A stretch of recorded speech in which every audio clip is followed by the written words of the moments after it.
Naski barma sende balam? Ota mana ko'rib tursiz-ku, ham meni naski. Necha so'mlik nasking bor? O'xshi naskingni ayt menga. O'sha hammasi? Hammasi 5 million so'mlik naski barmi? Yo'q, bu 3 million so'mlikday bor. 3 million so'm? 3 million so'm. Mana haqqirat bilan 3 million so'm ekan. Mana nat. Sana panda nasihat 15-yanvargacha naski sotuvchi bo'lma kelgan odamga, tushundingmi? Seryozni? Seryozni. Hammasi? Ey bala, yoshim 70 da. 70 yildan beri kampir menga 14-yanvarda naski, Messi shunday narsalar padar ketadi menga.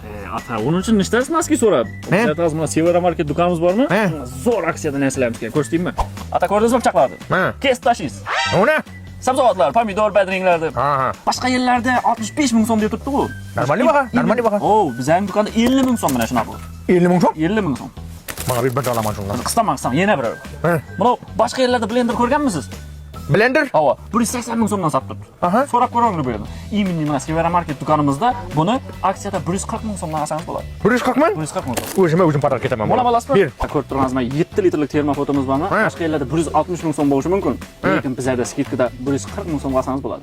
Bu albatta bayram munosabati bilan. Ata mana ko'rib turgan chaynikka naborimizni bayram munosabati bilan bizlardan 120 ming so'mga olsangiz bo'ladi. 120 ming? 120 ming so'm. Mana ko'rib turgan naborimiz esa ata 120 ming so'mdan boshqa yerdan topishingiz mumkin, lekin bizlarda 90 ming so'mdan beriladi bu nabor. 90 ming? Nimaling ata?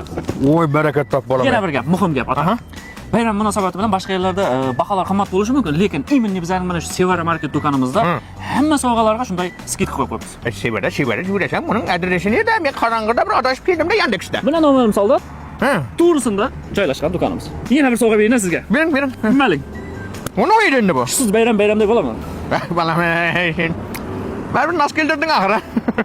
Mana Sevara market to'g'ri ekan bu.